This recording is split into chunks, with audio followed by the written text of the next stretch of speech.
I found out from one of my parents about 2 years ago that I'm actually on the spectrum, Asperger's. While that helps explain many of the issues I had as a kid and some that I still have, the records of that no longer exist due to the amount of time that has passed since the original diagnosis.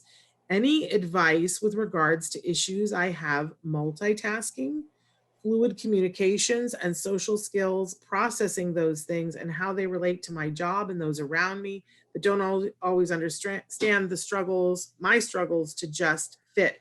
And I do want to say this to everyone, since, Christopher brought up both of these things, that, there are some people who do need an SSRI or the other one, which I don't remember, I'm not good at those terms.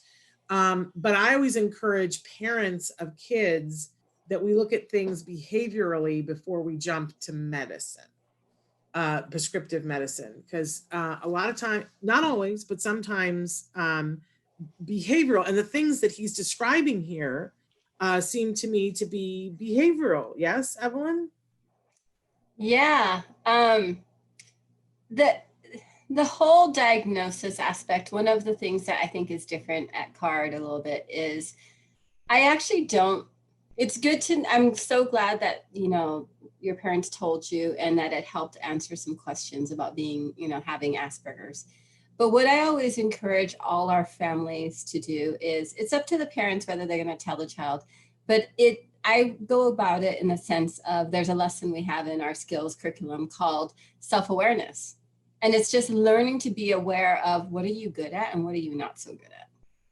And if you start to identify what areas are not so good, like you've said, some of your social skills or some of these interactions, it's easier to actually target and work on getting that to be better. So you might not be marvelous at it, but let's say multitasking is really hard, and that's an executive function skill.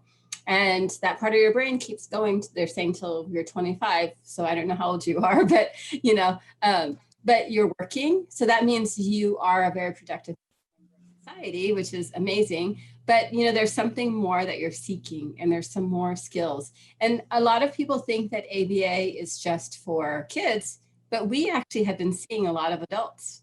And we've been working on, it's a different thing. I did an intake with a 43-year-old woman the other day.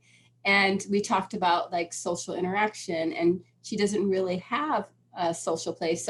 But she has a lot of great interests. So what we're working hard with her on is how to find like people like more extracurricular areas where there's lots of people who have the interests that she has, who are probably,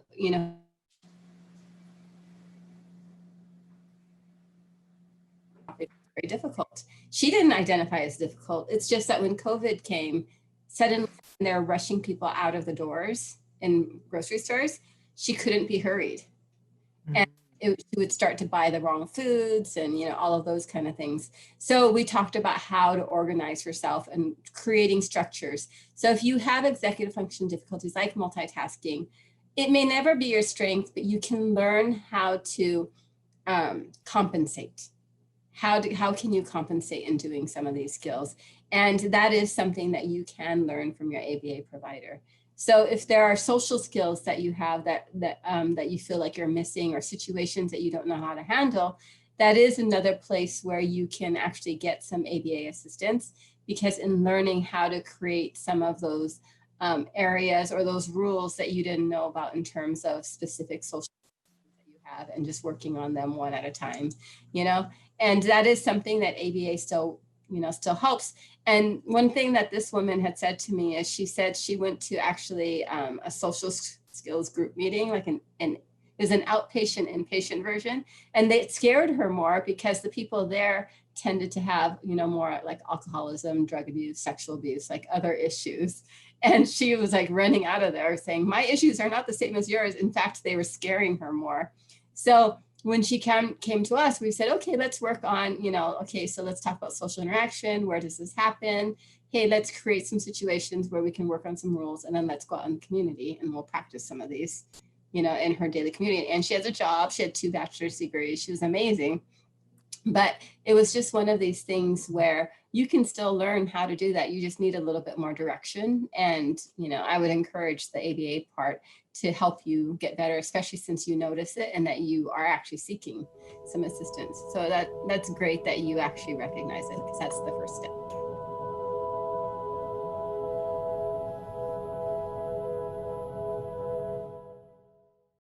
Hey, thanks for watching Autism Live. To subscribe, click here.